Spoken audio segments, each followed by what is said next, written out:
kedua daripada bawah. Okey, baris yang kedua daripada bawah.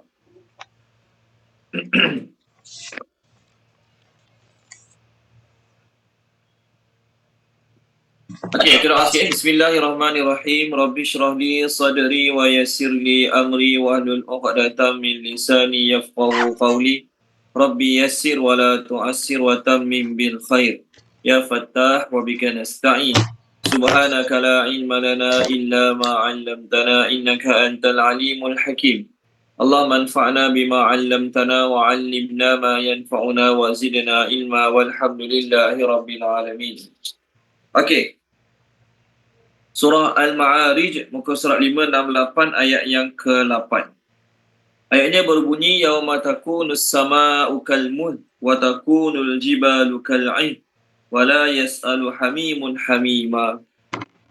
Yauma pada hari, terjemah yauma pada hari, takunu akan menjadi. Takunu akan menjadi. Biasa kita sebut kun fayakun kan. Ini samalah, takunu akan menjadi.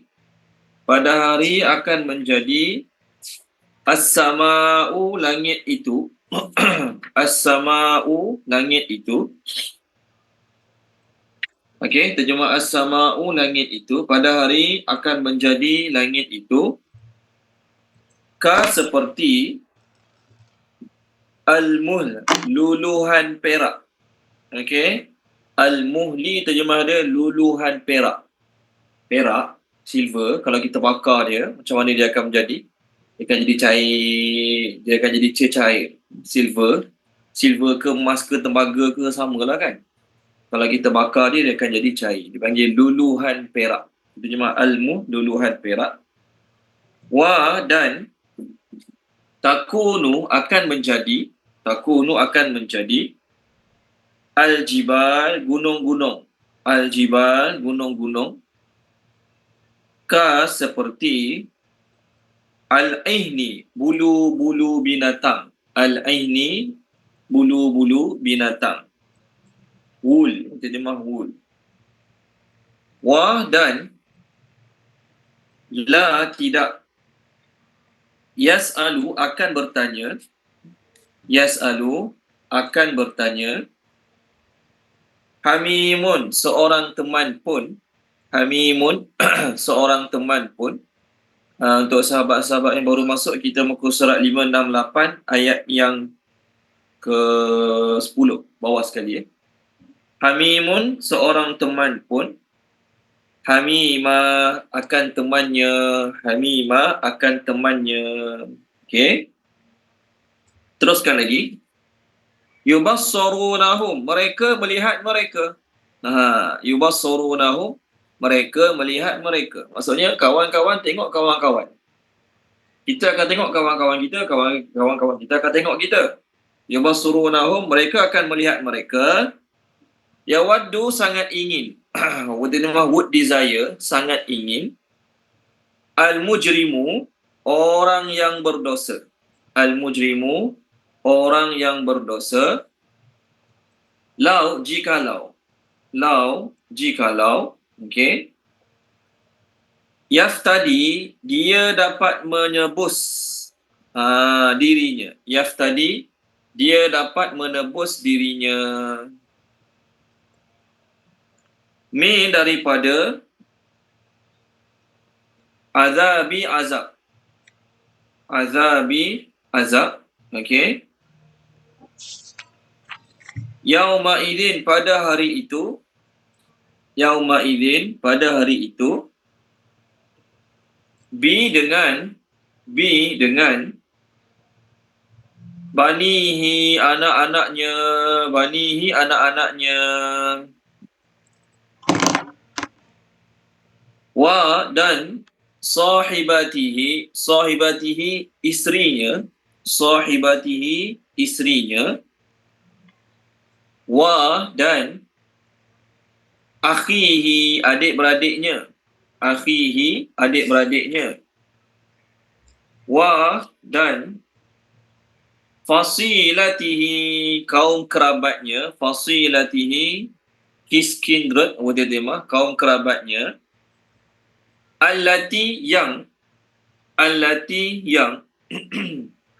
tu'wihi melindunginya.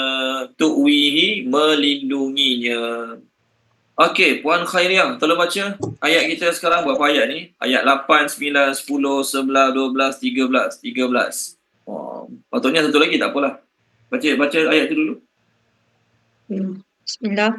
Pada hari akan menjadi langit itu seperti luluhan perak dan akan menjadi gunung-gunung seperti bulu-bulu binatang dan tidak akan bertanya seorang teman pun akan temannya.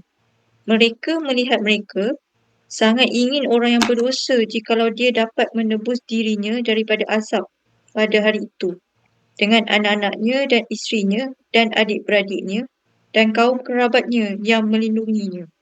Okey. Terima kasih Puan Khairiah. Ayat pertama kita hari ni cerita tentang hari kiamat. Kalau kita ulang kaji balik ayat minggu lepas, ayat yang ke-6 dengan ayat yang ke-7. Dr. Norhilda, boleh tolong baca tak Dr. Norhilda? Dr. Norhilda ada? Tolong baca kalau ada. Boleh Ustaz. Muka surat 568 ayat 6 ayat 7. Bismillahirrahmanirrahim. Mereka memandang azab itu jauh, tapi kami memandangnya dekat. Okey, terima kasih Dr. Norhilda. Orang kafir anggap azab kiamat tu jauh lagi lah. Orang kafir anggap kiamat tu jauh lagi. Memang kalau kiamat tu tahun, katakanlah kiamat tu berlaku tahun 3023, 1000 tahun lagi. Bukan? 1000 tahun lagi lah. Tapi Allah SWT kata kami memandangnya dekat sebab apa? Masa di sisi Allah dengan masa di sisi kita tak sama. Masa di sisi Allah dengan masa di sisi kita tidak sama. Maka orang kafir anggap jauh lagi, kita pun rasa lambat lagi lah. Orang Islam pun rasa lambat lagi. Sedangkan di sisi Allah dekat.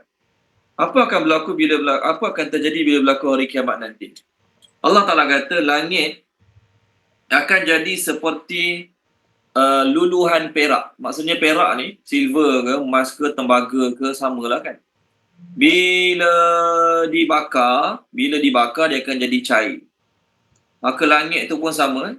Selepas langit digulung-gulung macam gulung buku pada hari akhirat nanti, maka langit akan dibakar lalu akan jadi cair macam mana perak kena api, macam mana silver dibakar api.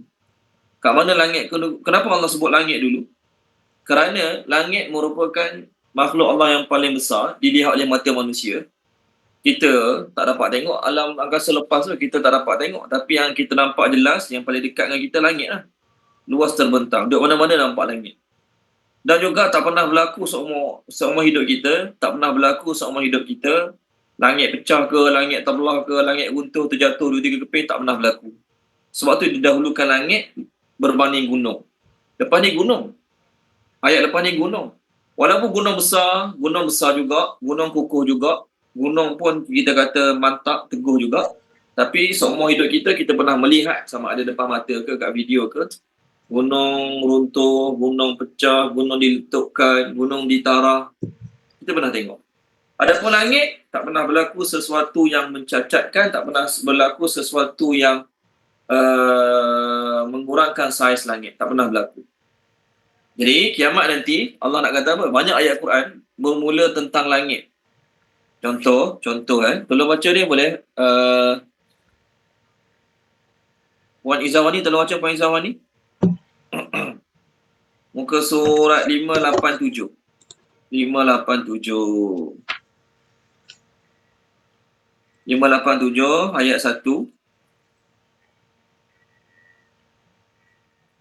587 ayat 1, 589 ayat 1.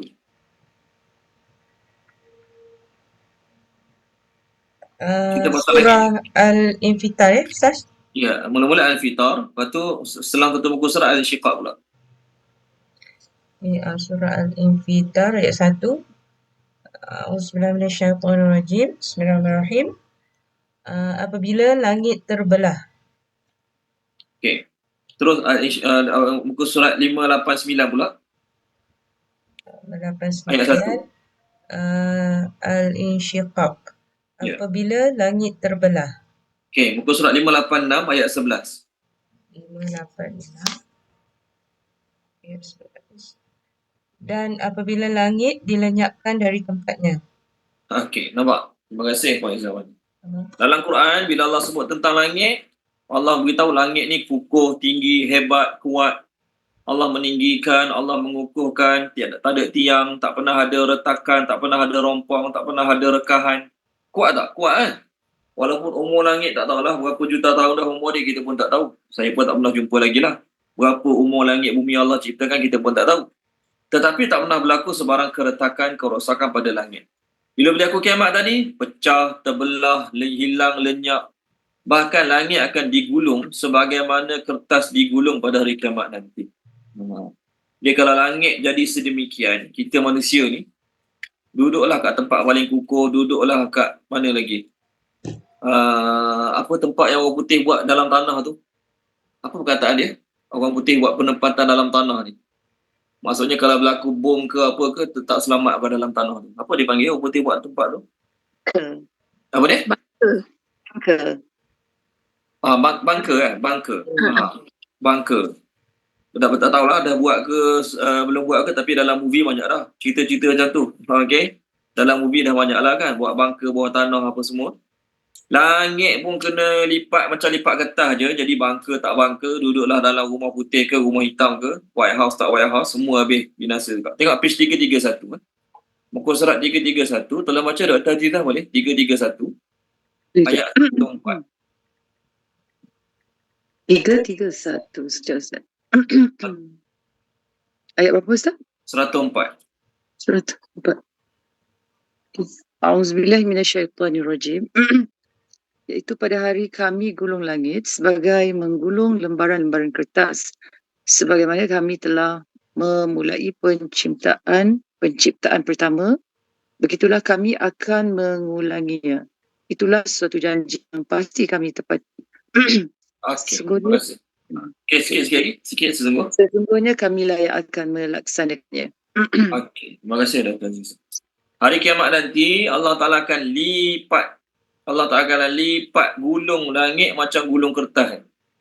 Jadi lepas langit digulung macam gulung kertas, Allah Ta'ala akan bakar langit. Bukan bakar lah. Langit tu akan jadi hancur, meleleh bagaikan lelehan perak. Al-Muhli ni, perkataan kita Al-Muhli Allah sebut ayat kita sekarang. Yauma takunus sama'u kalmuhl. Perkataan ni kat mana ada? Perkataan ni dalam surah Ad-Dukhan ada. Na'udzubillah min zalik. Buah zakum nanti, bila dia masuk dalam perut ahli neraka, buah zakum nanti bila masuk dalam perut ahli neraka, dia bagaikan lelehan minyak panas kena dalam perut. Bayangkan betapa panasnya silver yang dibakar jadi cair. Macam itulah juga Al-Muhli ni. Tengok muka surat 498. Puan Zakiyah telah baca Puan Zakiyah 498. Ayat kita sekarang Al-Muhli kan? Ni pun sama juga 45. Al-Muhli. Muka surat 498 ayat 43, 44, 45. Al-Muhli. Macam minyak panas. Ayat 43 sampai 46. Surah Ad-Dukhan. A'udzubillahi minasyaitonirrajim. Sesungguhnya pohon zakum itu makanannya bagi orang-orang yang banyak dosa, seperti lelehan tembaga yang mendidih di dalam perut, seperti mendidihnya air yang sangat panas. Okey, lelehan tembaga yang mendidih dalam perut.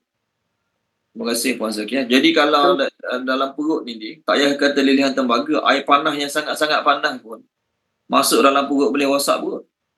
Air panas yang sangat-sangat panas pun, tahap kepanasan dia terlalu panas dah.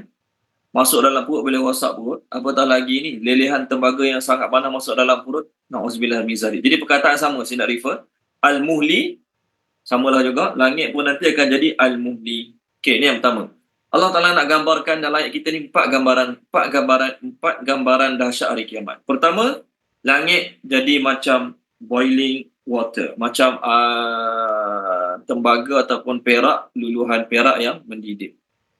Yang kedua, apa berlaku pada gunung? Wa takunul jibalu kal'ih. Gunung-gunung ini yang nampak kukuh, hebat, kuat, teguh akan jadi seperti bulu-bulu binatang yang berhamburan. Gunung ni hebat, kukuh. Kenapa gunung ni hebat, kukuh? Ketika mana Allah ciptakan bumi, bumi ni bergoncang. Bumi ni tak stabil.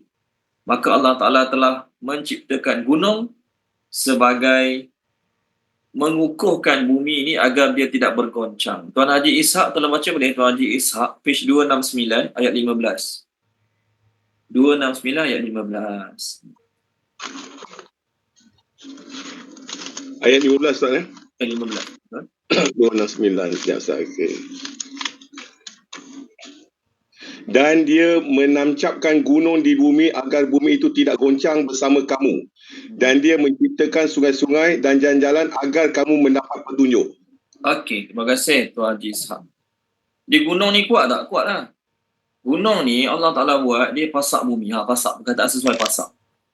Gunung yang pasak bumi dia dipanggil Theory of Equilibrium. Maksudnya, setinggi mana gunung tu, sedalam itulah dia punya pasak dalam bumi. Katakanlah gunung tu tinggi dia 200 meter, contoh. Maka kedalaman dia bawah pada tanah tu pun 200 meter juga. Untuk apa? Mengukuhkan tanah bumi ni, dia panggil Theory of Equilibrium. Sekarang ni pun, nanti hari kiamat nanti, gunung ni akan berterbangan macam bulu-bulu, macam debu-debu hari kiamat nanti. Hari kiamat nanti kan? Sekarang ni pun, tak payah cerita sekarang ni, kiamat nanti Allah Ta'ala akan memperjalankan gunung-gunung. Gunung ni akan berjalan laju. Tolong terjemahkan dia. Puan Rosimah boleh terjemah tak Puan Rosimah? Kiamat nanti gunung ni akan berjalan laju. Perkataan yang digunakan suyirat, tapi ada setengah terjemah, ada terjemah diterbangkan. Tak apa, kita tengok dulu muka surat 586 Puan Rosimah, 586 ayat 3. 586 ayat 3, boleh Puan Rosimah? Surah apa? At-Takwir. Bismillahirrahmanirrahim. Dan apabila gunung ganang dihancurkan. Semula tak dengar jelas lah Puan Rosimah. Apabila apa? Apabila gunung ganang dihancurkan.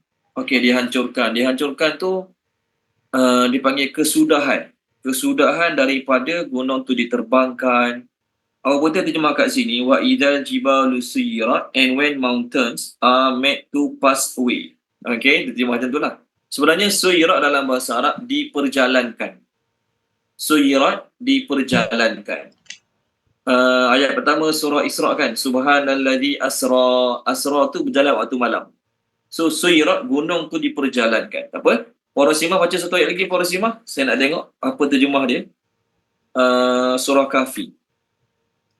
Surah Kahfi muka surat 29, sekejap saya cari sekejap. 29 lebih Saya nak tengok perkataan gunung tu apa dia terjemahkan. 299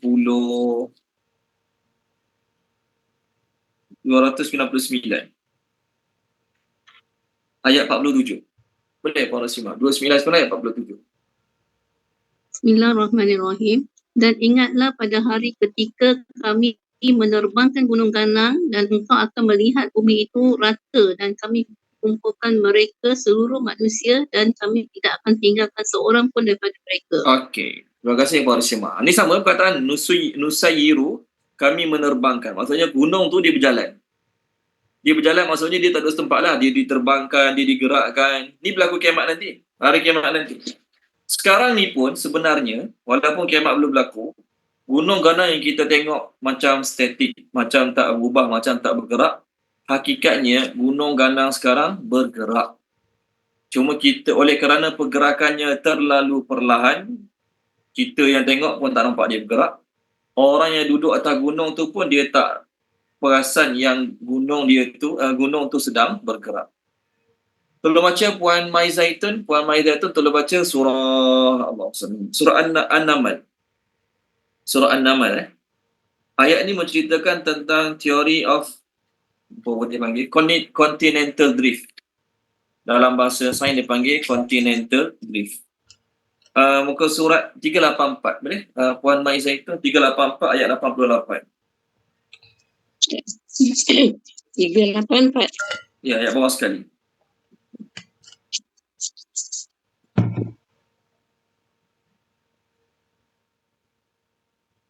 88 je. Ayat 88 betul? Dan engkau akan melihat gunung ganang yang engkau menganggap tetap di tempatnya padahal ia berjalan seperti awan. Itulah ciptaan Allah yang mencipta dengan sempurna segala sesuatu. Sesungguhnya dia maha teliti dengan apa yang kamu lakukan. Okey, Puan Mai tu ayat sebelum ni boleh 87. Bagus kat 87 tu ayat dia.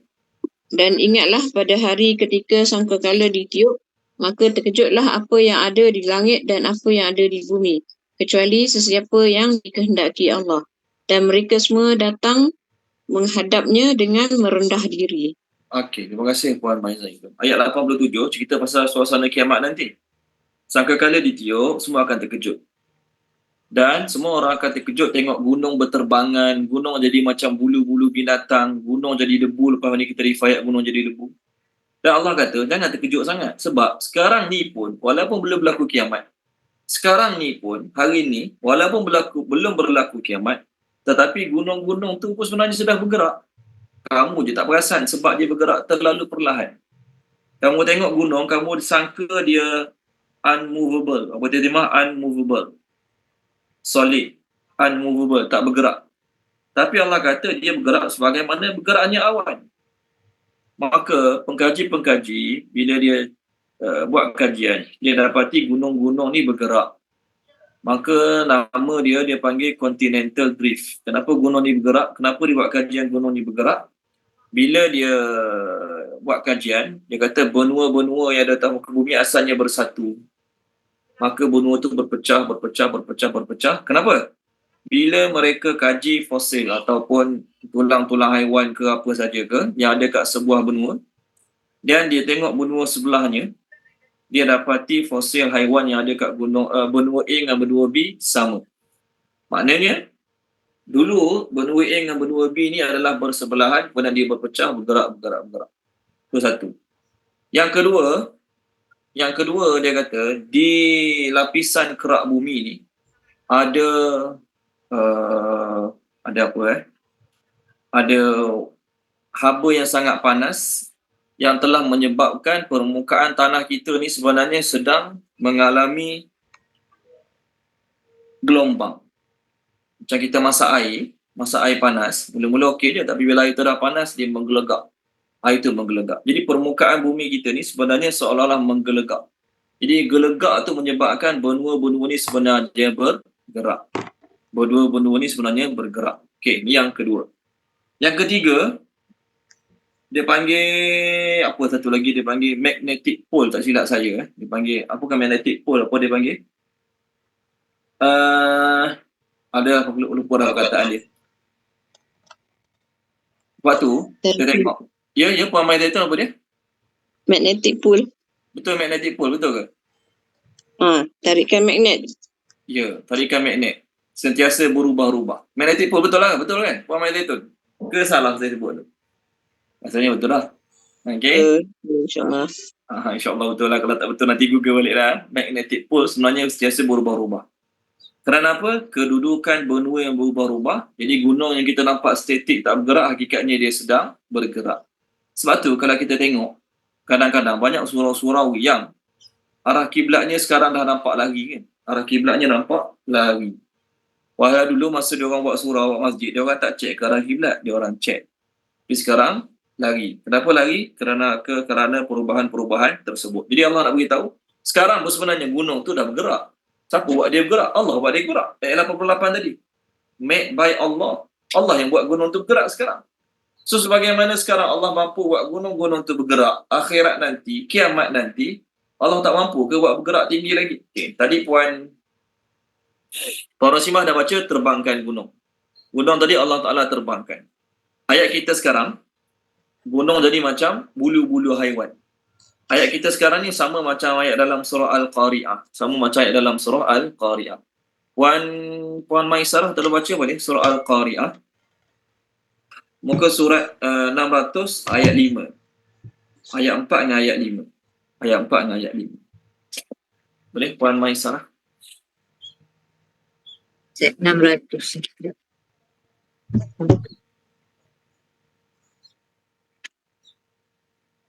Terus ayat 4 dan 5. Ya. Minasyaitonirrajim.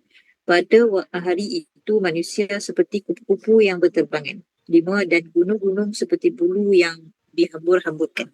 Okey, terima kasih Puan Mayasa. Gunung yang kukuh, yang kuat, yang hebat hari ni, gunung yang kukuh, yang kuat, yang hebat hari ni akan jadi seperti bulu-bulu yang berhamburan. Last sekali, gunung tu akan jadi bagaikan debu-debu yang berterbangan. Debu-debu yang berterbangan. Kita tak pernah nampak suasana ni, tak pernah berlaku sampai ke hari ni. Tapi itulah yang bakal berlaku bila terjadinya hari kiamat nanti. Surah Al-Waqi'ah. Tolong baca dia Puan Khairiah boleh? Surah Al-Waqi'ah. Saya cari muka surat. Ini gambaran kedua. Pertama, langit hancur. Kedua, gunung. Ini akan berlaku pada gunung hari kiamat nanti. Surah Al-Waqi'ah. Saya cari muka surat sekejap. Okey, muka surat 534. Ayat 4, 5, 6. 4, 5 dan 6.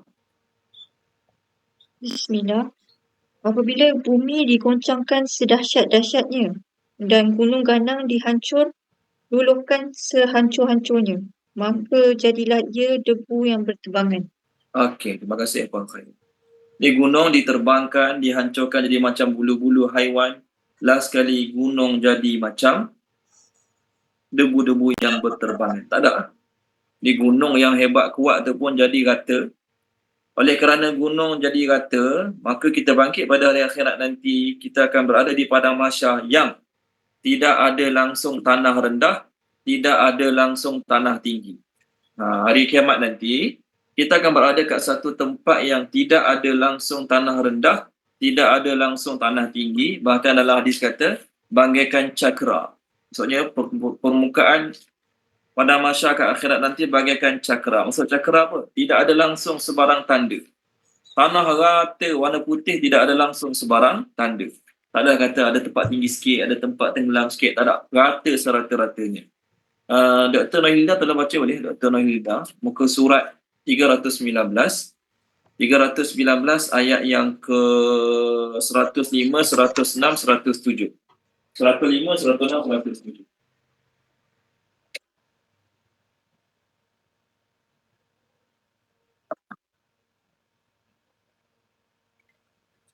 105 ya Ustaz? 105, 106 dan 107.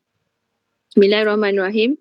Dan mereka bertanya kepadamu Muhammad tentang gunung ganang. Maka katakanlah, Tuhanku akan menghancurkannya pada hari kiamat dengan sehancur-hancurnya. Kemudian dia akan menjadikan bekas gunung-gunung itu rata sama sekali. Sehingga kamu tidak akan melihat lagi ada tempat yang rendah dan yang tinggi di sana. Okey, terima kasih Dr. Nafida. Gunung Allah Ta'ala akan hancurkan sehingga tidak akan nampak akhirat nanti, tidak ada tempat rendah, tidak ada tempat tinggi. Maknanya kiamat nanti gunung tak ada. Bumi macam mana? Apa berlaku pada bumi? Apa berlaku pada tanah? Apa berlaku pada bumi? Apa berlaku pada tanah? Bumi, tanah kita pun Allah Ta'ala akan ganti dengan tanah baru. Allah Ta'ala akan ganti dengan tanah baru. Langit pun Allah ganti dengan langit baru. Puan Izawani, telah baca Puan Izawani? Surah Surah Ibrahim. Surah Ibrahim. Langit 77 Allah ganti baru, bumi pun semua Allah ganti baru. Saya cari muka surat aja. Surah Ibrahim, page terakhir, muka surat 261. Muka surat 261 ayat yang ke-48. A'udzubillah minasyaitonirrajim. Bismillahirrahmanirrahim. Ingatlah, pada hari bumi dan langit-langit ini diganti dengan yang lain, dan manusia semuanya keluar berhimpun menghadap Allah yang Maha Esa lagi Maha Perkasa. Okey, hari kiamat tu. Terima kasih Puan Izawani. Pada hari bumi dan langit-langit diganti dengan bumi yang lain dan langit yang lain. Maksudnya apa? Kawasan sama. Tempat yang sama. Tempat masih sama, kawasan masih sama. Maknanya bila berlaku kiamat nanti pada masyarakat mana? Kita tak perlu pergi planet lain. Bumi inilah, tempat bumi yang kita tinggal inilah akan jadi padang mahsyar nanti. Cuma macam mana Allah bentuk bumi baru, langit baru, kita tak tahulah macam mana. Maknanya, kita akan berada kat tempat yang sama, cuma Allah ganti tanah baru, Allah ganti dengan langit baru. Ni hadis, saya share kat skrin. Ni bila ada yang macam ni, Sayyidina Aisyah radhiyallahu anha tanya, ya Rasulullah, pada masa tu manusia semua dekat mana? Masa Allah Ta'ala renovate, bahasa saya, renovate bumi dengan bumi baru, langit dengan langit baru. Masa tu manusia dekat mana? Maka Nabi jawab, manusia masa tu semua berada di as-sirat. As-sirat. Okey, tengok hadis kat skrin. Hadis ni menafsirkan ayat yang dibaca oleh Puan Izawani tadi. Imam Sahih Muslim daripada Abu Hazim dari Sahal bin Sa'ad bahawa Rasulullah sallallahu alaihi wasallam bersabda, yuhsyarun nas, ni pada Masya, yuhsyarun nas yaumal qiyamah ala ardin bayda afra ka qursatin nati laisa fiha ma'lamun li ahadin. Manusia akan dikumpulkan pada hari kiamat di padang putih yang belum pernah dijamah. Padang putih yang belum pernah dijamah bagaikan lempengan bersih. Tahu lempengan? Bukan kuih lempeng ya. Lempengan ni cakra. Okey. Maksud atas cakra CD ya, cakra CD. Perkataan CD cakra bahasa Arab dipanggil qarsah. Qarsah ni maksudnya memang tak ada sebarang habuk, tak ada sebarang bocor, tak ada sebarang lubang. Itu panggil qarsah. Yang bersih. Yang tidak terdapat sebarang tanda-tanda pun bagi seorang. Tak adalah kata ada rumput sikit, ada kemuncuk 1-2, tak ada. Ada batu sebiji 2, tak ada. Kosong, bersih. Maka Sayyidina Aisyah radhiyallahu anha tanya Nabi ya. Hadis ni tak ambil gambar ni, saya tak ambil habis. Aku adalah orang pertama tanya Nabi SAW, di mana manusia pada hari itu? Maka Nabi SAW jawab, manusia pada hari itu berada di as-sirat. Titian sirat lah masa itu. Masa itu manusia semua Allah letak di titian sirat. Okey, baik. Itu kita kata suasana hari kiamat nanti. Jadi langit, gunung, semua kukuh, semua hebat, semua teguh. Bila berlaku kiamat nanti, hancur lebur. Manusia, dia raja ke, dia menteri ke, dia orang paling kaya ke, dia apa, tak kisahlah, dia paling macam-macam paling lah kat dunia ni. Dia juga akan hancur lebur binasa.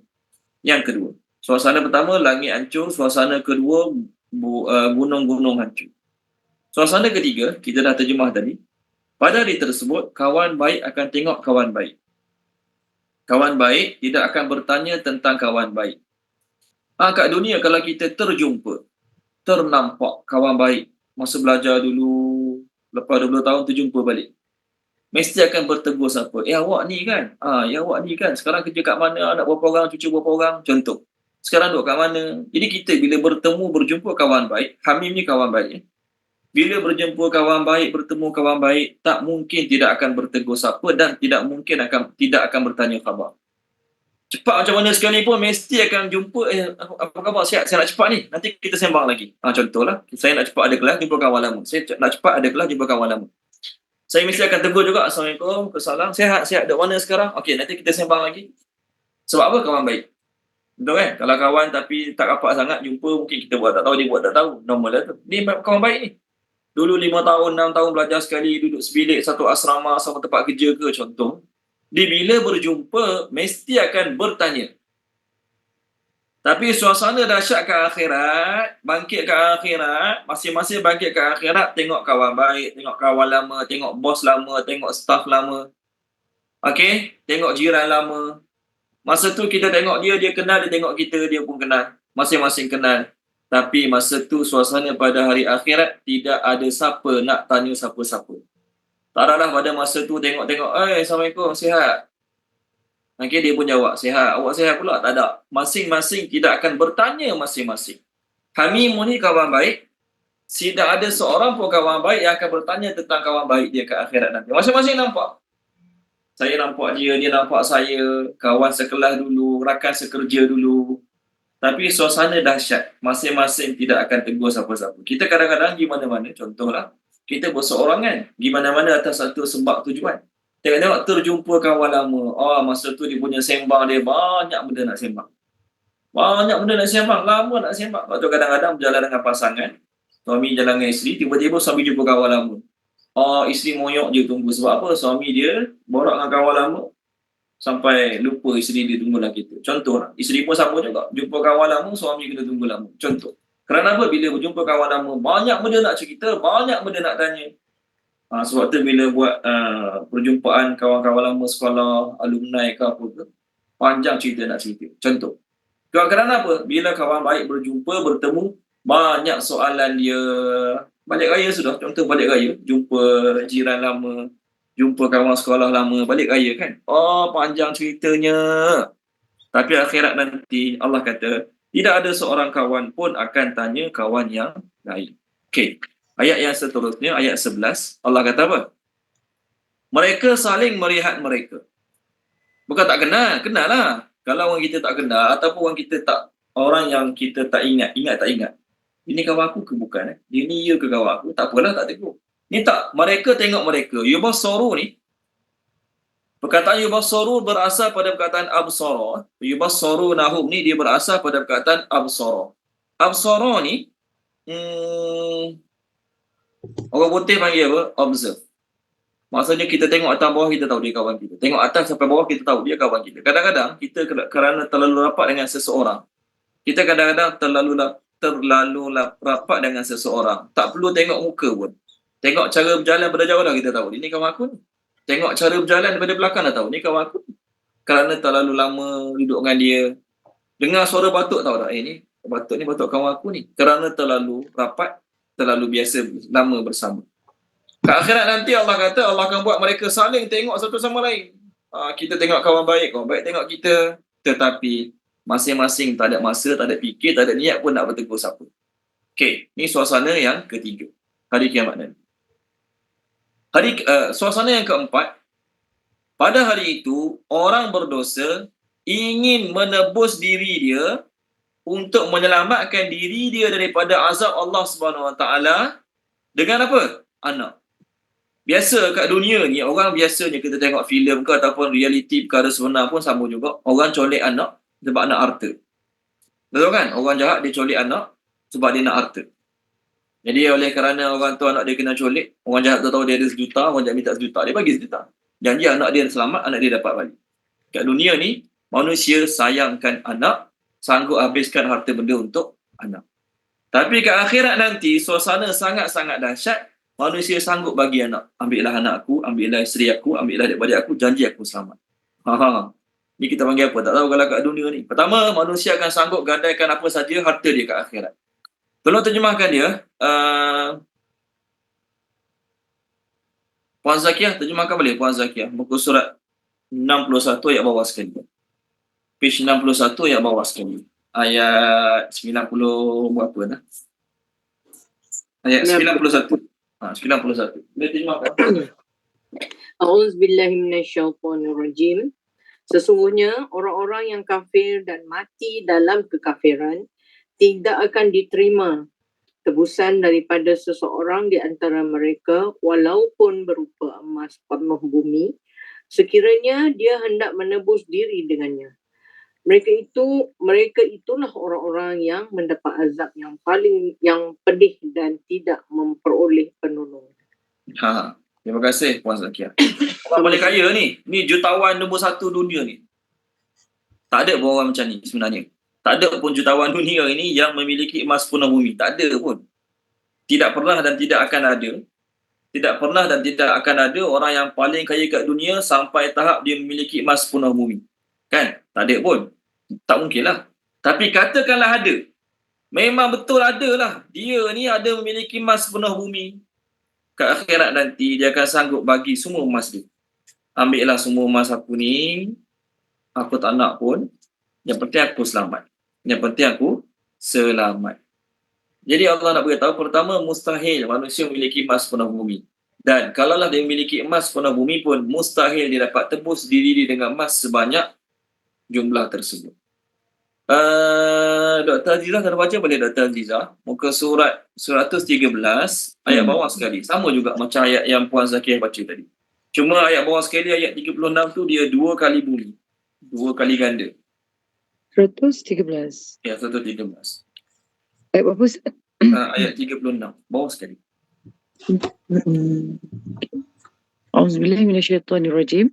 Sesungguhnya orang-orang yang kafir, sekiranya mereka mempunyai apa yang di bumi ini seluruhnya dan mempunyai yang sebanyak itu pula untuk menebusi diri mereka dengan itu dari azab hari kiamat, niscaya tebusan itu tidak akan diterima dari mereka dan mereka beroleh azab yang pedih. Okey, terima kasih Doktor. Sekiranya manusia tu ada emas penuh bumi dan dia ada sekali lagi. Maksud sekali lagi tu 2 kali ganda. Wallahu a'lam lah, tak tahulah banyak mana emas punah bumi, tapi katakanlah emas punah bumi ni berapa juta tan tak tahulah. Kita ambil contohlah 10 juta tan contohlah emas kat dunia ni. Dia ada 20 juta tan lah sebab dia ada sepenuh dua bumi emas. Itu pun tidak akan mampu, tidak akan boleh digunakan untuk tebus diri dia pada hari akhirat. Saya akan share satu hadis kat skrin. Allah tanya orang kafir kat akhirat. Allah kata, dulu aku minta lagi mudah pada tu. Kat dunia dulu aku minta ucap dua kalimat ni untuk orang kafir dah ni. Orang kafir kat dunia dulu, Allah minta mudah je. Tengok hadis kat skrin. Ni hadis ayat yang dibaca oleh Dr. Zidah tadi. Anas bin Malik radhiyallahu anhu berkata, Rasulullah sallallahu alaihi wasallam bersabda, seorang penghuni neraka akan didatangkan di hadapan Allah lalu ditanya, wahai anak Adam, bagaimana kamu merasakan tempat berbaringan kamu ni dalam neraka ni Maka si kafir dalam neraka tu jawab, tempat pembaringan yang paling jelek. Tempat yang paling teruk lah. Lalu ditanya lagi, Allah tanya soalan pada ahli neraka yang kafir ni, apakah kamu sanggup menebus dengan emas penuh bumi? Maksudnya kalau kamu ada emas penuh bumi, nak tak kamu lepaskan diri kamu dengan bagi pada aku emas penuh bumi tu, kamu selamat? Maka anak Adam yang dalam neraka ni jawab, ya wahai Rabbku, sanggup, aku sanggup.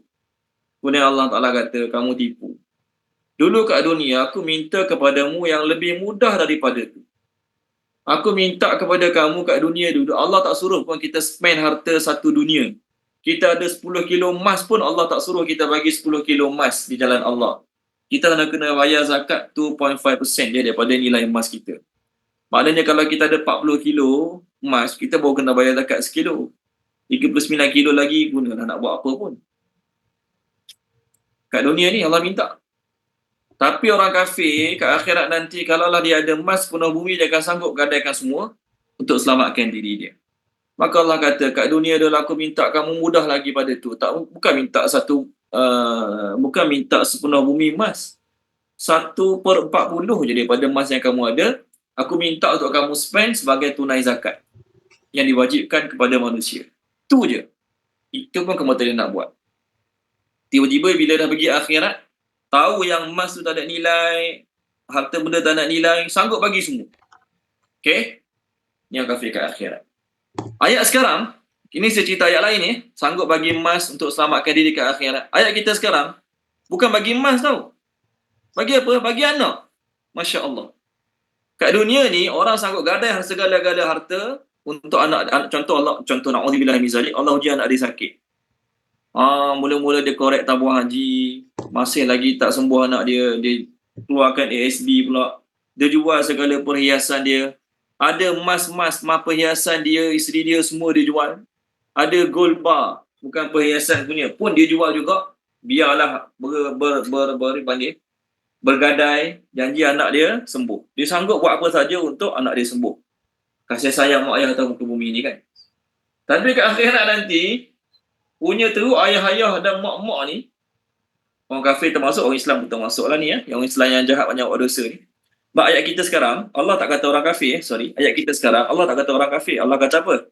Al-mujrimu. Yawaddul mujrimu. Mujrimu ni pendosa. Pendosa ni bukan orang kafir saja. Orang Islam pun ada pendosa. Ke akhirat nanti, pendosa-pendosa nak, kalau dia dapat tebus diri dia, semata-mata untuk dia dapat ke akhirat nanti, pendosa sanggup bagi anak, bagi isteri, bagi adik-beradik, bagi saudara mara, janji aku selamat.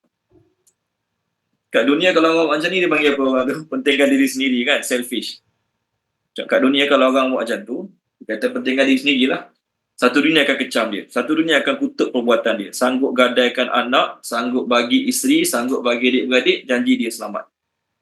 Mak ayah ni kat dunia, kalau rumah dia terbakar, na'udzubillah min zalik, dia akan sanggup masuk dalam api tu ambil selamatkan anak dia. Walaupun orang kata jangan masuk, dia tahu dalam rumah yang terbakar tu bahaya, tak bagus untuk dia masuk, membahayakan nyawa dia. Tak.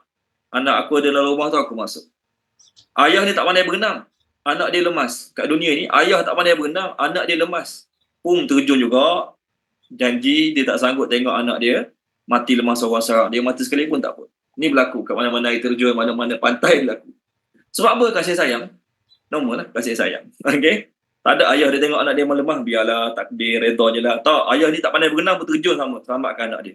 Rumah terbakar, sayang sangat anak dia, masuk dalam rumah. Jadi nak usaha juga selamatkan anak dia. Ni kat dunia. Kat akhirat nanti, tengok suasana akhirat sangat dahsyat, anak 10 orang, ambil semua anak, tak apa. Isteri dia yang dia sayang sangat kat dunia ni. Okey? Tak apa, ambil lah isteri aku, ambil. Tak, yang penting aku selamatkan akhirat. Nampak? Baik. Perkataan isteri dalam bahasa Arab apa? Ni saya nak sentuh sikit. Perkataan isteri dalam bahasa Arab apa? Zaujatun. Isteri dalam bahasa Arab zaujatun, kan? Ni biasa kita dengar zaujatun. Cuma perkataan isteri ayat kita sekarang ni lain sikit. Dipanggil sahibatun. Sahibatihi.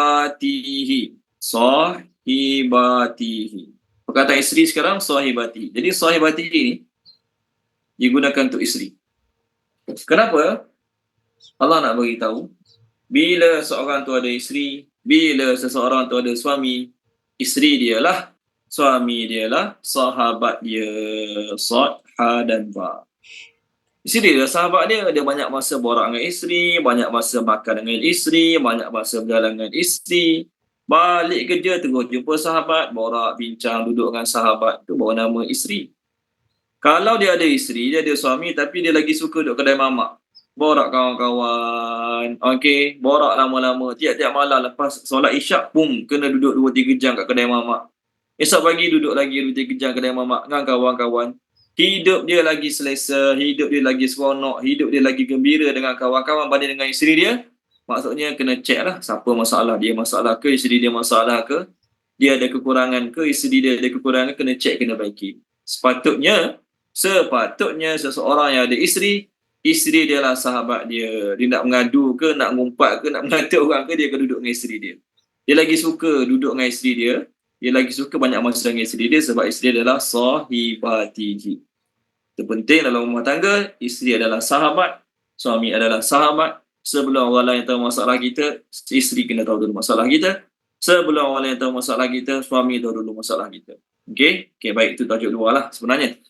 Sekarang nak cerita kat akhirat nanti, walaupun dia sayang gila-gila kat isteri dia, okey, kadang-kadang gaduh, isteri dengan mertua gaduh. Jadi suami ni berbelah bagi. Ada setengah suami yang kadang-kadang, ada setengah suami, mungkin lebih pada setengah, minta maaf, mendahulukan isteri dia berbanding mak dia.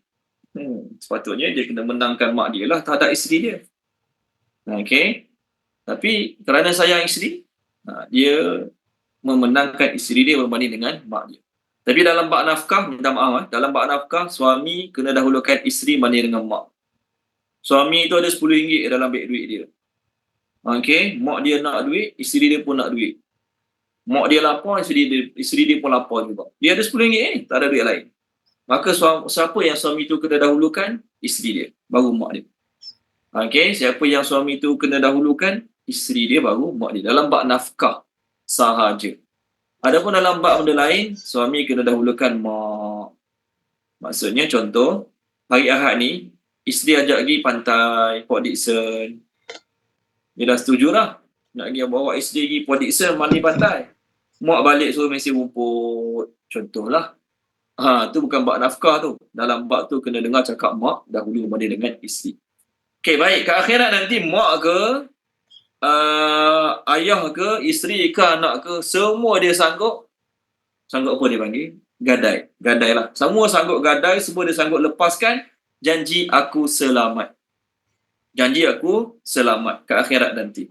Mak dia, isteri dia, adik-beradik dia, kaum kerabat dia yang kat dunia selalu melindungi dia.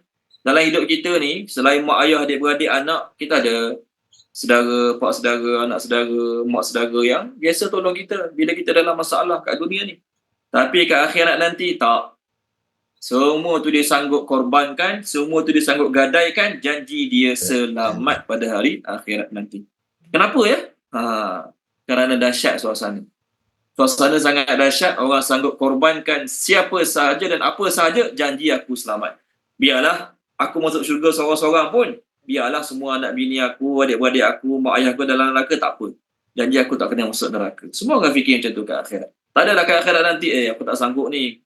Biar anak aku masuk neraka seorang-seorang, aku kena bersama-sama dengan dia. Tak ada. Bahkan kat akhirat nanti Allah kata, tolong baca Tuan Haji Ishaq boleh, muka surat 585. Masing-masing akan lari daripada adik-beradik, masing-masing akan lari daripada mak, daripada ayah, daripada isteri, daripada anak-anak. Muka surat 585, ayat 3, 4, 3, 5, 3, 6, 3, 7.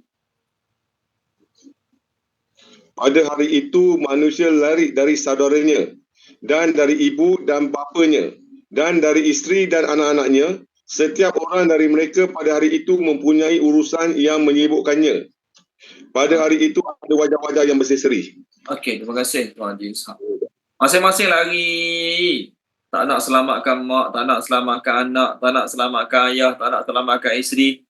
Kerana apa? Takut mak minta tolong, takut mak ada tuntutan, takut anak ada tuntutan, takut anak minta tolong. Jadi masing-masing nak fikir diri selamat, masing-masing duk lari pada orang tu, lari pada orang ni ke akhirat nanti. Kerana apa? Masa tu akan berlaku suasana dipanggil nafsi-nafsi. Kat dunia ni, siapa ada sifat nafsi-nafsi, dia tak bagus lah. Apa terjemah nafsi-nafsi? Janji buruk dia kenal. Anak bini dia tak kenal, dia tak fikir langsung. Dia ni berdosa dari sudut syariat dan salah dari sudut ilmu-ilmu kehidupan. Binatang pun fikir bagi makan anak dia dulu. Kat dunia ni, binatang pun fikir nak bagi makan anak dia dulu, baru fikir perut dia kat dunia ni lah. Tapi manusia kalau kat dunia dia fikir perut dia dulu kenyang, janji perut dia kenyang, anak bini dia fikir kemudian, maka dia ni boleh kita kata lagi pelik pada binatang lah sebenarnya kat dunia ni. Tapi kat akhirat nanti tak, janji aku selamat dulu. Semua orang fikir dia tu. Mak yang penyayang ke, ayah yang soleh, yang bagus kat dunia ni. Semua akan fikir janji aku selamat dulu, barulah fikir orang lain. Kat akhirat nanti Allah Ta'ala akan cabut kasih sayang. Kerana apa cabut kasih sayang? Supaya orang yang masuk syurga tidak akan ada simpati atau belas kasihan terhadap anak dia, mak dia, adik-beradik dia dalam neraka. Bayangkan, seseorang tu dia masuk syurga. Ni contoh lah. Dalam keluarga dia seorang masuk syurga. Bayangkan.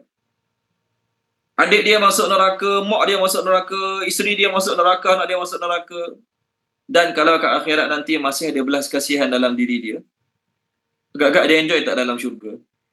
Orang lain dalam syurga seronok dengan penuh kenikmatan, dia muka moyok, masam je. Tanya dah, kenapa muka masam ni dalam syurga ni? Moyok je. Mak aku dalam neraka, ayah aku dalam neraka, abang aku dalam neraka, sedih.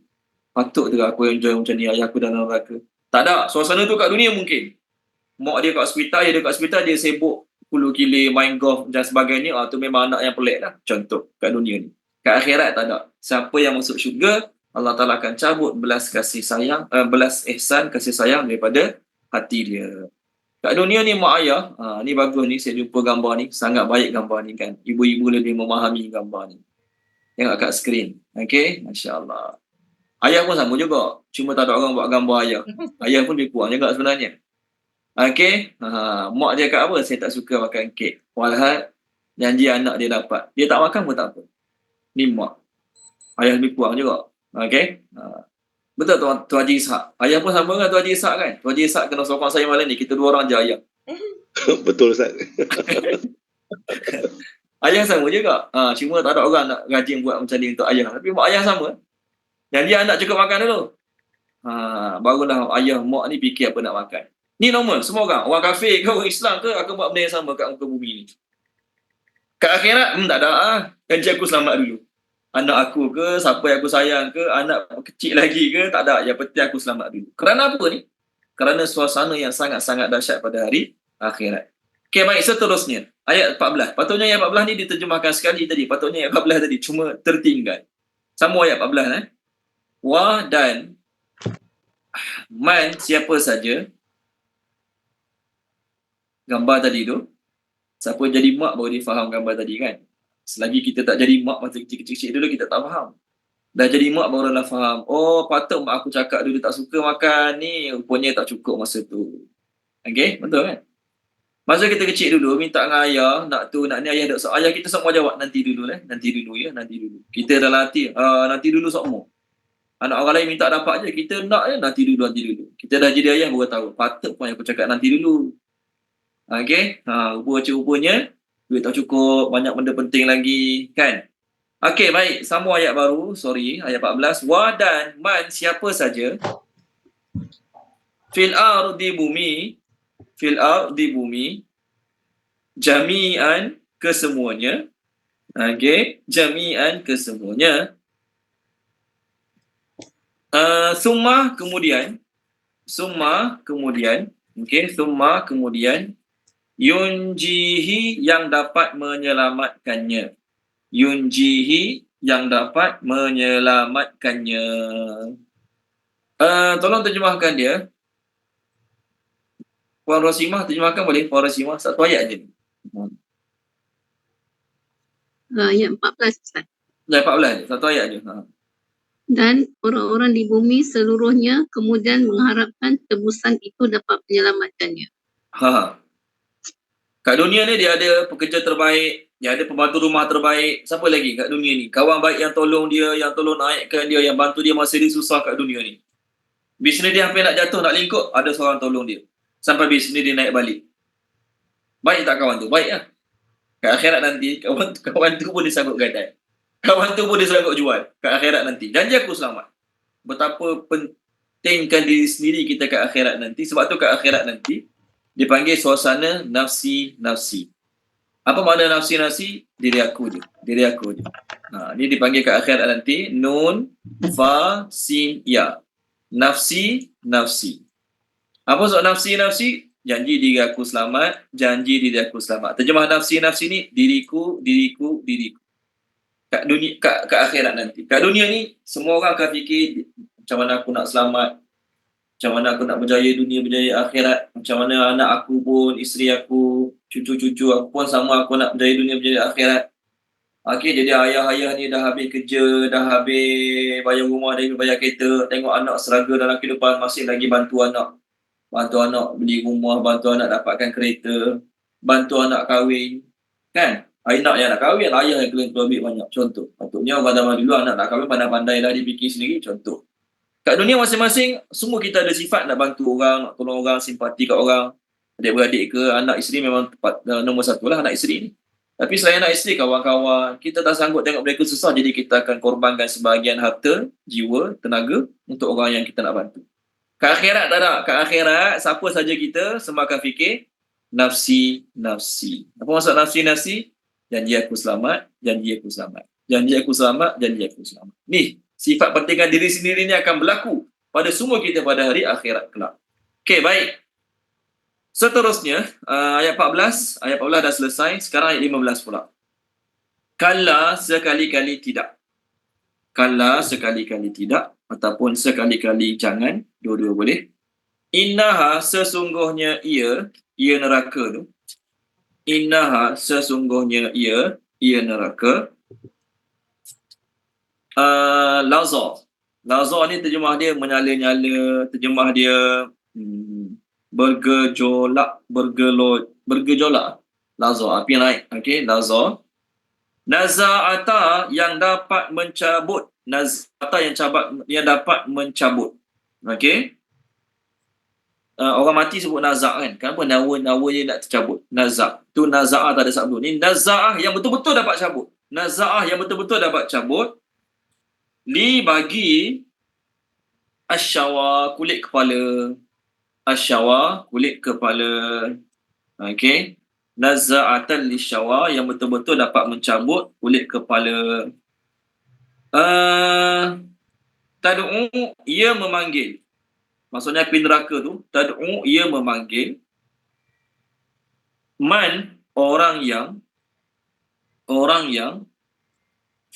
adbara, membelakangkan. Okey. Dalam bracket tulis agama, membelakangkan agama. Wa, dan tawalla, berpaling. Wa, dan jama'a, mengumpulkan. Dalam bracket tulis harta lah. Harta. Wa, dan aw'a, menyimpannya. Okey, tolong terjemahkan dia. Puan Rosimah terjemahkan sekali lagi boleh? Puan Rosimah, tolong terjemahkan sekali lagi boleh? Yang melecurkan kulit kepala yang memanggil orang yang membelakangi dan yang berpaling Sebelum tu kala, sekali-kali jangan, sekali-kali tidak oleh. 15. Ha. Sama sekali tidak. Sesungguhnya neraka itu api yang bergelora. 16 yang melencurkan kulit kepala. 17 yang memanggil orang yang membelakangi dan yang berpaling daripada agama. 18 dan orang yang mengumpulkan harta benda dan menimpannya. Okey, terima kasih Puan Rasim. Allah kata sekali-kali tidak ataupun sekali-kali jangan. Sekali-kali tidak boleh beri makna sekali-kali tidak diterima. Kan tadi? Ayat kita tadi cerita tentang 4 suasana dahsyat pada hari akhirat. Apa 4 suasana dahsyat? Langit jadi macam lelehan tembaga ataupun silver. Gunung jadi macam bulu-bulu yang berhamburan, nombor 2. Yang ketiga, kawan tengok kawan. Tengok saja, tak ada nak tegur siapa, tak ada nak tanya khabar. Suasana ke akhirat punya dahsyat. Yang keempat, semua manusia yang berdosa sanggup gadai apa sahaja dan sanggup gadai siapa sahaja. Ke akhirat, semua manusia sanggup gadai apa sahaja dan sanggup gadai siapa sahaja. Dan dia aku selamat. Maka Allah kata, kala sekali-kali tidak, maksudnya sekali-kali tidak akan diterima permintaan mereka. Mereka nak gadai emas penuh bumi, mereka nak gadai isteri, gadai anak, jadi dapat selamat, sekali-kali tidak akan diterima. Ataupun kalau beri makna sekali-kali jangan. Maksudnya, jangan kamu menjadi orang yang abaikan agama kat dunia, sehingga kamu jadi ke akhirat orang yang abaikan segala-galanya. Baik. Ada 7 nama neraka, salah satu nama neraka Lazar. Ada 7 nama neraka, salah satu nama neraka Lazar. Cuma, ulama-ulama tafsir, ulama-ulama hadis, mereka ada buat susunan. Neraka ni untuk orang ni, neraka ni untuk orang ni. Pendapat-pendapat tu kita boleh terima, tetapi kita tak boleh pegang, oh inilah paling sebenarnya, inilah paling betul. Sebab kadang-kadang berlaku perselisihan, berlaku pertembungan sesama mereka. Tolong baca dia, Wan Mai Zaitun, muka surat 264. 264 ayat berapa ya? 43 44. 43 dan 44.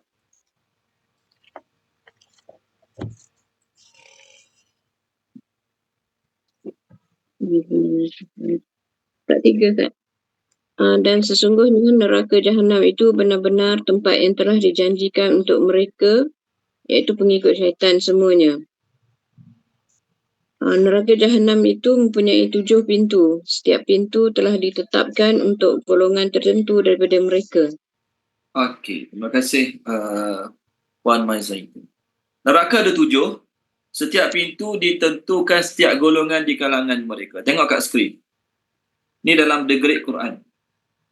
Okey. Pertama neraka Hawiyah. Sebenarnya kat sini 6 je. Yang 7 tu apa? Jahannam.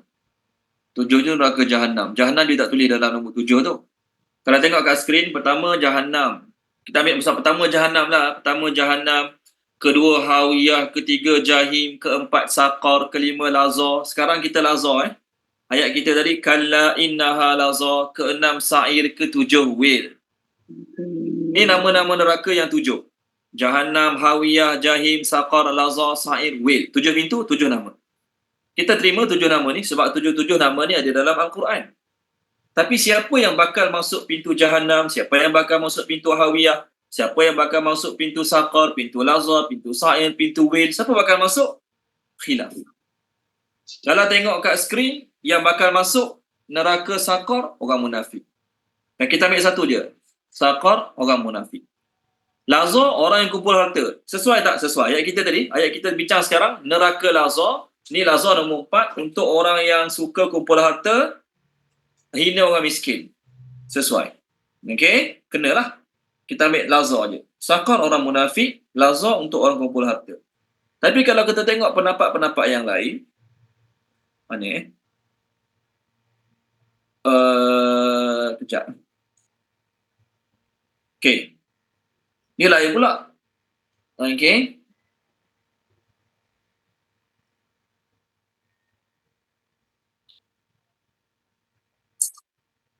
Nama neraka kita terima. Siapa yang bakal masuk neraka-neraka tu kita kita boleh sebarkan, tapi kita tak boleh nak cakap dengan yakin. Confirm neraka ni untuk orang ni, neraka ni untuk orang ni. Tak boleh, sebab ni pendapat lain pula. Tengok kat skrin. Okay, 7 neraka, Jahannam, Lazar ni ni DLO ni Indonesia kot. Lazar, Hutamah, Sa'ir, Saqar, Jahim, Hawiyah. Okay, tengok, Lazar, penghuninya orang berpaling dari agama dan mengumpulkan kekayaan tanpa mengeluarkan zakat. Sama. Tapi Saqar, tadi dia tulis Saqar untuk orang munafik kan? Tadi, Saqar untuk orang munafik. Sekarang Saqar, orang yang semasa hidupnya tak pernah solat, tak pernah beri makan orang miskin, orang suka bicara kebatilan dan orang mustaqari pembalasan. Berbeza pula. Berbeza pula. Okay? Jadi, nama neraka kita terima, cuma siapa yang bakal masuk ke pintu ni kita kata benda tu tak semua ulama sepakat. Boleh Yang penting apa? Yang penting kita usaha jangan masuk mana-mana pintu. Itu yang paling penting sekali. Apa kata Imam Ibn Katsir mengenai Allah SWT Muhammad, mengenai nama-nama ahli neraka ni? Apa kata Imam Ibn Katsir? 7 pintu neraka confirm, dan 7 golongan masuk neraka. Siapa dia? 7 golongan masuk neraka tu ni. Kita tak tahulah pintu mana satu untuk mana satu. Kita tak boleh cakap dengan yakin. Tetapi kita kena usaha jangan jadi ke 7 golongan tersebut. Ni lagi penting. Tak penting pun orang neraka ni siapa masuk, pintu ni siapa masuk, tak penting bagi kita. Tak penting dari sudut apa? Dari sudut keselamatan ke akhirat. Dari sudut ilmu tak apa, kita bincang. Dari sudut ilmu kita bincang lah. Neraka ni untuk orang ni masuk, neraka ni untuk orang ni masuk. Kita bincang dari sudut ilmu. Tak apa. Bagus. Tapi dari sudut ke akhirat nanti, dari sudut kebaikan kita tak nak masuk mana-mana pintu neraka pun. Maka 7 golongan tersebut menurut Tafsir Ibn Katsir. Ini Tafsir Ibn Katsir, Imam Ad-Dhahhak. Tengok kat skrin. Okay, Jahannam tu ada 7 pintu. Tiap-tiap pintu ditetapkan untuk golongan tertentu dari mereka. Satu untuk orang Yahudi. Dia tak sebut nama apa lah. Neraka tu pintu untuk Yahudi tak sebut nama apa. Pertama Yahudi. Kedua Nasrani. Ketiga Sabian. Keempat orang Majusi. Kelima orang musyrikin. Orang kafir sembah berhala lah. Termasuklah Buddha, Hindu ni. Yang keenam munafik. Yang ketujuh ni untuk orang Islam. Yang ketujuh tengok pintu untuk orang bertauhid. Orang Islam lah ni. Tetapi orang bertauhid ini dapat diharapkan mereka keluar dari neraka. Jadi kita tak nak jadilah ketujuh-tujuh, kita tak nak. Yang ketujuh pun kita tak nak. Berbeza dengan golongan-golongan lain yang sama sekali tidak dapat diharapkan mereka keluar daripada neraka. Okay, kita tak nak jadi langsung. 7 ni kita tak nak terlibat. Walaupun kita kata nombor 7 tu okey. Saat nombor 7 tu sebab boleh keluar balik pada neraka. Tak nak. Satu saat pun kita tak nak masuk neraka. Kita nak jadi orang yang ke akhirat nanti terselamat terus daripada neraka. Terus masuk syurga Allah Subhanahu Wa Taala. Okay. Allah kata ke akhirat nanti api neraka tu punya panas dapat cabut kulit-kulit kepala. Salah satu seksaan yang teruk untuk ahli neraka ialah kulit kepala mereka tercabut, muka mereka jadi buduh. Puan Maisarah, tolong baca Puan Maisarah surah Al-Mu'minun. Saya cari buku surat sekejap, surah Al-Mu'minun. Surah Al-Mu'minun. Na'udzubillah min zalik. Semoga Allah pelihara selamatkan kita. Kita cerita benda kita tak nampak, jadi kita tak serius sangat lah kan. Buku surat 348, Puan Maisarah, 348 ayat 103-104. Mu'minun 103-104. Page 348, 103-104.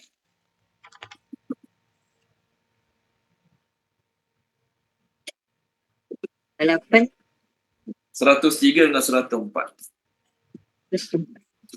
Barang siapa ringan timbangan kebaikannya, maka mereka itulah orang yang merugikan dirinya sendiri. Mereka kekal di dalam neraka Jahannam. Wajah mereka dibakar api neraka dan mereka di neraka dalam keadaan muram dengan bibir yang cacat. Okey, terima kasih Puan Mansur. Mereka kat neraka dalam keadaan muram, bibir yang cacat. Kenapa bibir cacat? Kenapa bibir cacat? Pernah tengok tak ikan gurami? Biasa pergi Indonesia kan? Kat Malaysia ni tak pasti ada ke tak ada. Indonesia ada ikan gurami. Ikan gurami ni ikan yang lepas dia bakar, kulit dia jadi macam mana tak kerti nak tunjuk. Nak lukis pun tak kerti. Dia jadi macam M tu. Jadi macam M. Okey, tak apalah, tak payah tengok kamera ambil, tengok hadis kat skrin cukup. Hadis ni menerangkan ayat yang dibaca tadi oleh Puan Maisarah. Semoga Allah pelihara dan selamatkan kita. Tengok hadis kat skrin. Baik.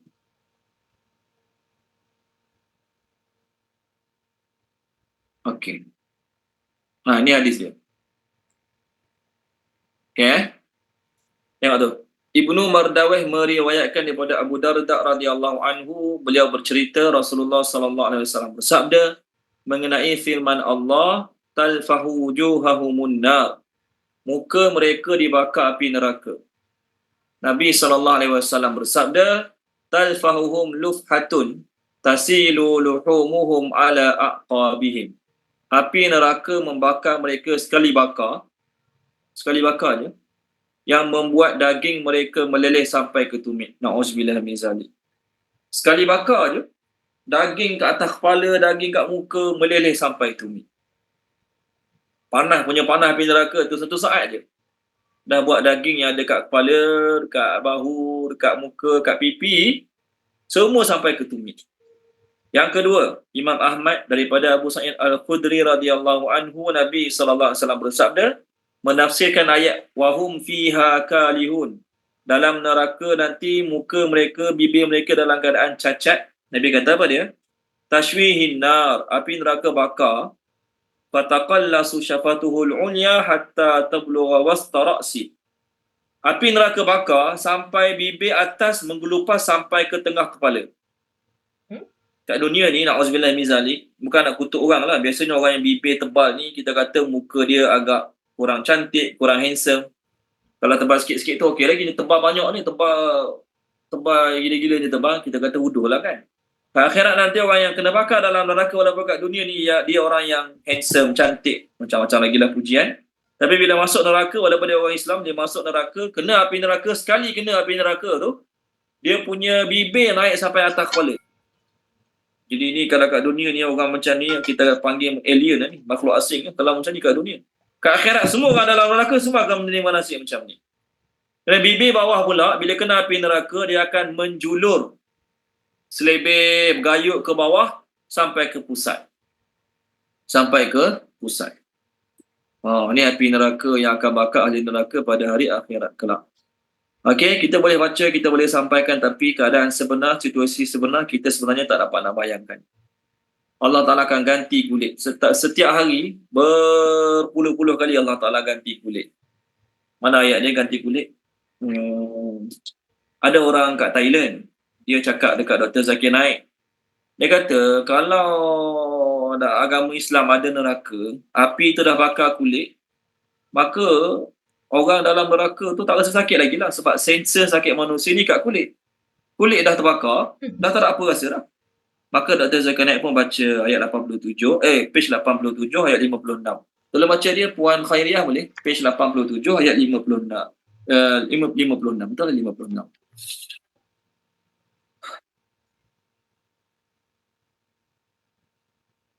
Muka surat 87 ayat 56.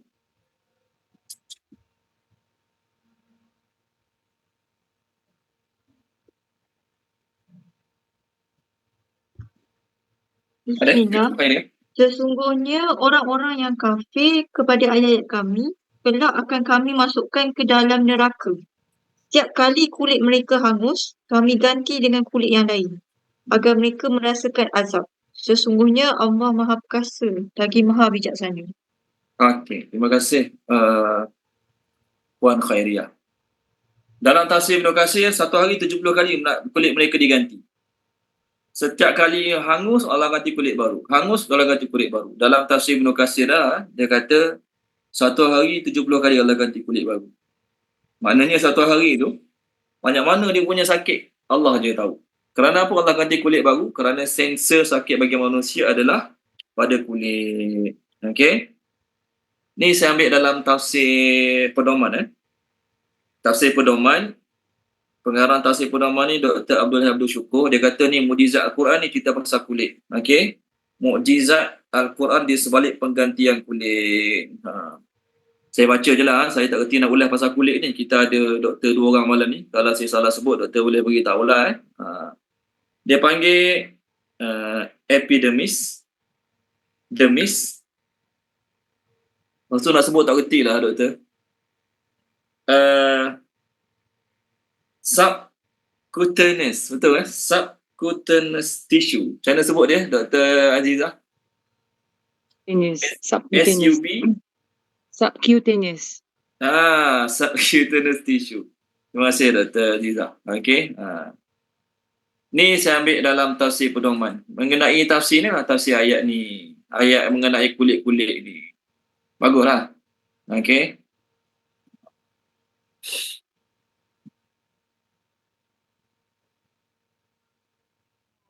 Pengarang tafsir pedoman dia dah meninggal, Dr. Abdul Syukur. Tengok ni kat skrin. Al-Quran menerusi ayat ini menjelaskan satu hakikat ilmiah yang belum dikatai mufassirin silam. Mufassirin dulu-dulu tak tahulah. Mungkin tak ada alat untuk kaji kot. Bab kulit-kulit ni. Dalam abad ke-19 dan 20 Masihi, iaitu setelah beberapa kajian dibuat dalam bidang anatomi dan histologi. Apa dia tak tahulah. Okey. Kalau anatomi, pengajian tentang binaan tubuh haiwan. Histologi, pengajian tentang tisu haiwan atau tumbuhan dari segi struktur atau fungsi. Kebanyakan kitab tafsir mutaqaddimin, tafsir dulu-dululah, zaman teknologi tak hebat macam zaman sekarang ni, tidak menyentuh hakikat ini kerana ia ditulis sebelum adanya kajian-kajian. Kajian ilmiah moden tentang kulit dan tahap kecederaannya mendapati kulit kita ada 3 lapisan utama. Pertama, epidermis. Itulah sebut dia, kalau salah doktor boleh beritahu. Lapisan luar, lapisan ini terdiri daripada sel-sel berlapis. Ia sentiasa mengalami proses pertukaran melalui pergantian dan pembuangan sel-sel mati. Kecederaan terbakar pada bahagian ini kelihatan kering, merah dan mengalami pembengkakan. Keadaan ini akan disertai rasa sakit dan sangat sensitif terhadap sentuhan. Yang kedua, dermis. Dermis ke, Allahu'alam. Lapisan kedua kulit.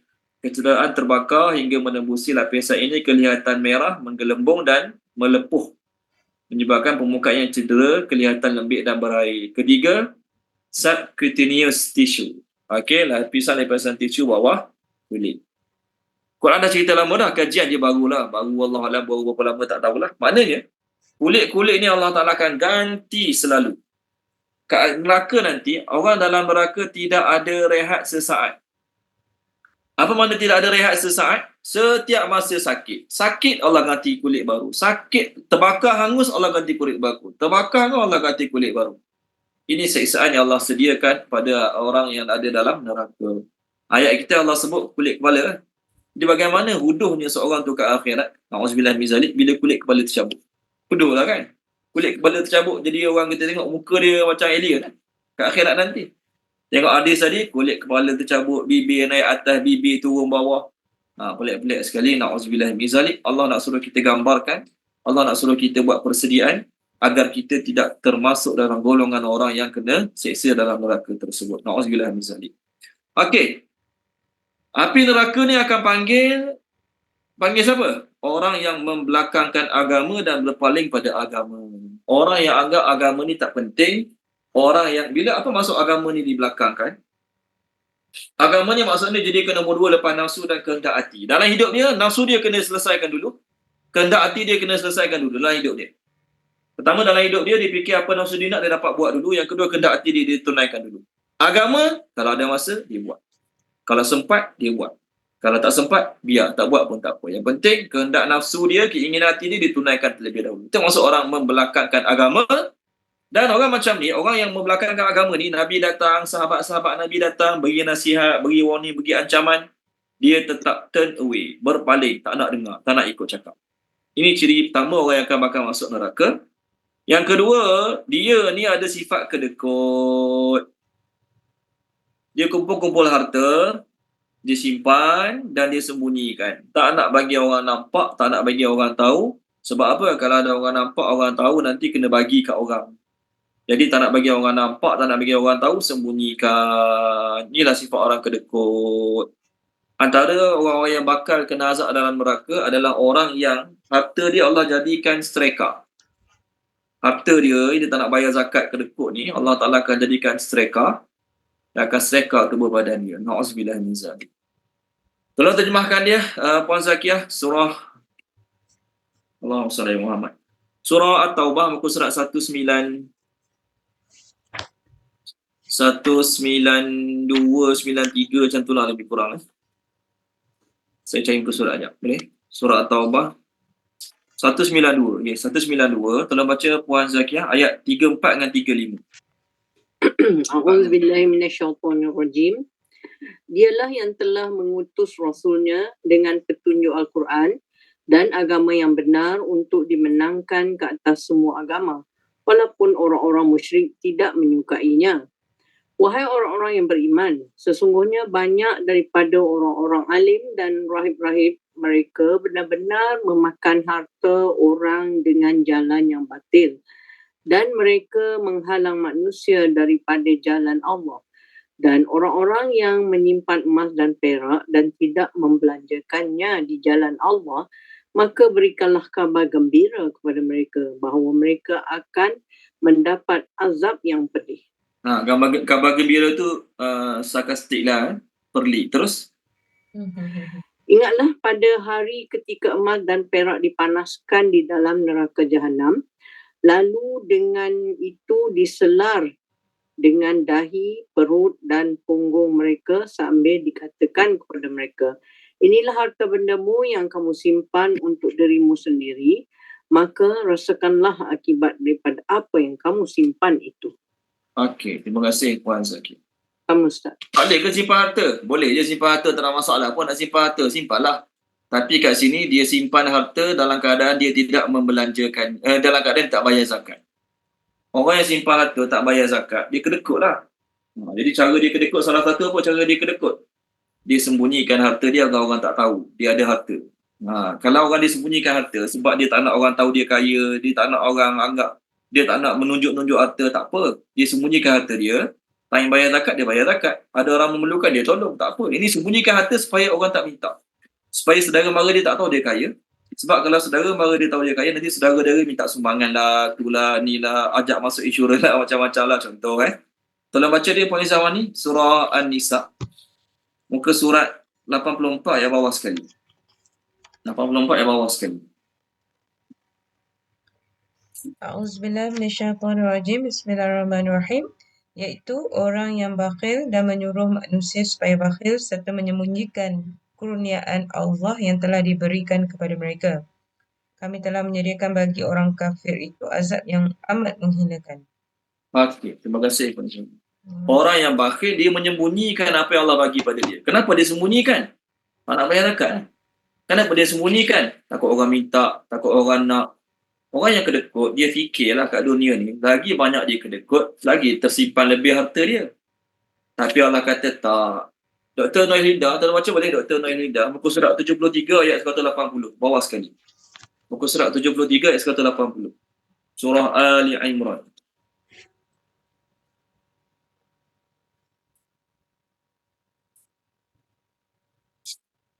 Ada Dr. Noelida?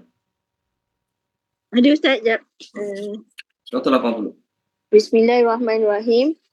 Dan jangan sekali-kali orang-orang yang bakhil dengan apa yang diberikan Allah kepada mereka daripada kurnianya, menganggap bahawa bakhil itu baik bagi mereka, padahal bakhil itu buruk bagi mereka. Apa harta yang mereka bakhilkan itu akan dikalungkan di lehernya pada hari kiamat. Milik Allah lah warisan apa yang ada di langit dan di bumi. Allah Maha teliti terhadap apa yang kamu lakukan. Okey, terima kasih Dr. Noelida. Orang yang tak nak bayar zakat, kedekut kat dunia ni, kat akhirat nanti Allah Ta'ala akan buat harta dia jadi ular. Ular tu akan dikalungkan kat leher dia. Ni hadis dia kat skrin. Ni hadis menafsirkan ayat yang Dr. Noelida baca untuk kita tadilah.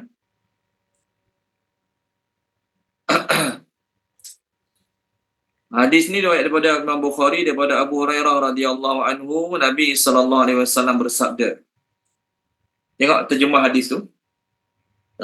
Barang siapa diberi harta kekayaan oleh Allah, lalu dia tidak menunaikan zakat, maka hartanya akan dijadikan seperti seekor ular besar yang mempunyai 2 taring yang akan mengalungnya pada hari kiamat. Belik dia.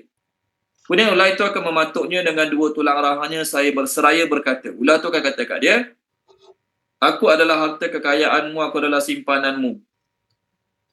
Aku adalah harta kamu dan aku adalah simpananmu.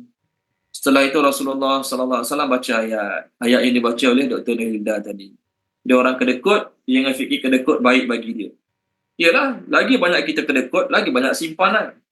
Lagi banyak simpanan, lagi cepat jadi jutawan. Betul lah kan? Orang putih kata, not your salary make you rich, but your saving habit. Jadi nak jadi jutawan, jadi kaya, simpan, kedekut dengan semua orang, cepat kaya. Tak apa, bagus kita menyimpan bagus. Tapi bayar zakat, patut bagi nafkah yang wajib, tunaikan nafkah wajib. Kalau tak, harta akan jadi ular ke akhirat, akan belik tuan dia sampai hari kiamat. Okey, minggu depan kita masuk tajuk ciri-ciri manusia. Minggu depan kita masuk ayat minggu depan. Innal insana khuliqa halu'a. Manusia tu diciptakan bersifat berkeluh kesah. Okey, ayat minggu depan lah. Jadi kita akan bincang ada 15 sifat-sifat ataupun ciri-ciri manusia. Salah satunya ni lah. Halu'a, berkeluh kesah. Masa tak dapat, masa tak ada, tak senang duduk. Mengeluh sama.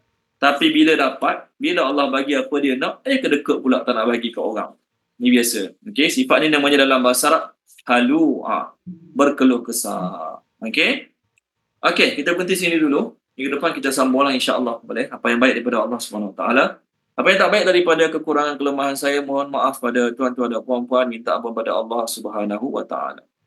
Bismillahirrahmanirrahim. Subhanallah wa bihamdihi, subhanakallahumma wa bihamdika, asyhadu an la ilaha illa anta, astaghfiruka wa atubu ilaik. Allahumma zayyinna bi zinatil Qur'an wa akrimna bi karamatil Qur'an wa syarifna bi syarafatil Qur'an wa adkhilna al-jannata bi syafa'atil Qur'an ya dzal fadli wal ihsan. Allahumma anfa'na bima 'allamtana wa 'allimna ma yanfa'una wa zidna ilma walhamdulillahi rabbil alamin.